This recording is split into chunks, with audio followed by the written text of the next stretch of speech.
Seja bem-vindo, você está no canal da Paz, que bom, você que está passando por aqui agora, inscreva-se no canal aí, deixe o seu gostei, o seu não gostei, faça parte desta família. Somos uma pequena família muito feliz do canal da Paz. Aqui nós aprendemos sobre a palavra de Deus. Quem é o nosso professor aqui, sabe quem é? Não sou eu não. O nosso professor aqui é o Espírito Santo, é a palavra de Deus inspirada para a nossa orientação, para o nosso crescimento espiritual. Sabe, Paulo, que antes era Saulo, não é?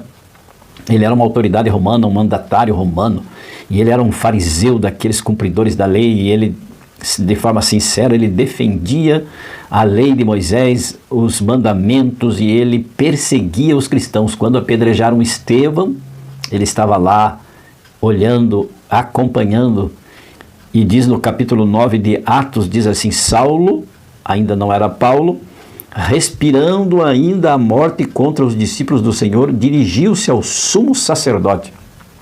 Ele pediu cartas para as sinagogas de Damasco, a fim de que, caso achasse alguns que eram do caminho, assim homens como mulheres, os levasse presos para Jerusalém. Seguindo ele a estrada fora, ao aproximar-se de Damasco, subitamente uma luz do céu brilhou ao seu redor. E caindo por terra, ouviu uma voz que lhe dizia: Saulo, Saulo, por que me persegues? Verso 5, ele perguntou: quem és tu, Senhor? E a resposta foi: eu sou Jesus a quem tu persegues. Você já pensou a cena? Paulo estendido no chão, caído, o cavalo caiu, tropeçou, caiu, e ele também caiu. Mas veja o verso 6. Mas levanta-te, disse Jesus, porque Jesus se identificou para ele. Eu sou Jesus a quem tu persegues. Levanta-te e entra na cidade, onde te dirão o que te convém fazer. Os seus companheiros de viagem pararam emudecidos, ouvindo a voz, não vendo, contudo, ninguém. Mas ele, Saulo, ouviu a voz de Jesus. Então se levantou Saulo da terra e, abrindo os olhos, nada podia ver. Não conseguia enxergar. Estava cego. E guiando-o pela mão, levaram-no para Damasco. Esteve 3 dias sem ver, durante os quais nada comeu e nem bebeu. Jesus deu ordem para Ananias, para que fosse ter com Saulo. E então Ananias explica para Saulo o que estava acontecendo, e Saulo começa a converter-se. Precisou ser jogado, derrubado, beijar o solo, cair por terra para cair a ficha dele, para que a vida dele começasse a ser transformada. Billy Graham, 1918 a 2018, morreu com 100 anos, um dos maiores pregadores evangélicos que o mundo já conheceu. Foi conselheiro de vários presidentes norte-americanos. E Billy Graham disse uma frase que eu tenho ela guardada comigo assim: o lugar que Deus está guiando você, vou repetir, o lugar que Deus está guiando você agora requer novos hábitos, nova mentalidade e oração constantes. Foi isso que Jesus fez com Saulo. Saulo, por que me persegues? Por que você está contra mim, Saulo? E Saulo, na sua visão, na sua cosmovisão, ele achava que estava defendendo o direito, a verdade.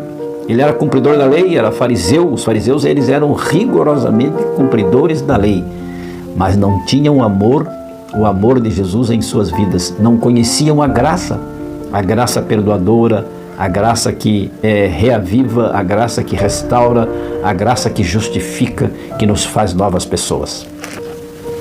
Será que é preciso nós cairmos no solo, na terra, como Saulo caiu, para se transformar em Paulo?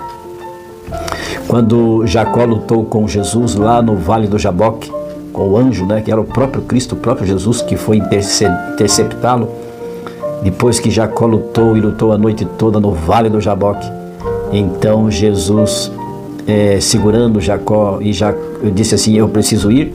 Tentou se livrar de Jacó, e Jacó disse assim: não te deixarei ir enquanto não me abençoares. E então Jesus disse para ele assim: tudo bem, Jacó, eu te abençoo, só que você não se chamará mais Jacó, e sim Israel. E Jacó levantou-se daquela luta um novo homem. Saulo levantou-se do solo cego, precisou ficar 3 dias sem enxergar o mundo que ele conhecia, para que enxergasse o mundo que Jesus lhe mostrou.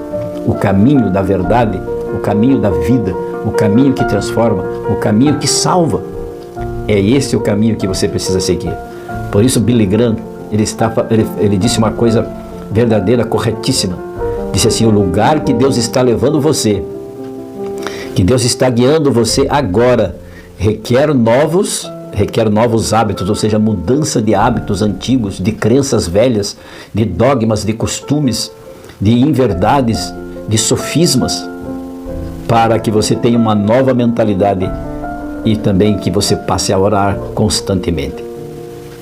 Nesta hora, quem sabe você esteja realmente precisando de oração. Incline a sua fronte, feche seus olhos, porque Jesus quer transformar a sua vida, quer fazer de você uma nova pessoa.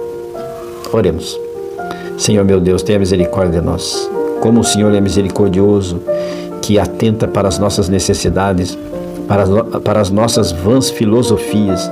Temos às vezes crenças erradas, estamos no caminho errado, e o Senhor está nos dizendo que nós precisamos agora ser guiados pela tua mão, pela sua mão, e sermos modificados, transformados. Os nossos hábitos precisam ser modificados. Novos hábitos o Senhor colocará em nossas vidas, em nossos corações, e então teremos uma nova mentalidade, uma mentalidade espiritual. Obrigado, Senhor Deus. Assim oramos, para que o Senhor transforme o nosso viver, em nome e pelo poder de Jesus, rogando a presença do Espírito Santo, agradecidos, oramos. Amém.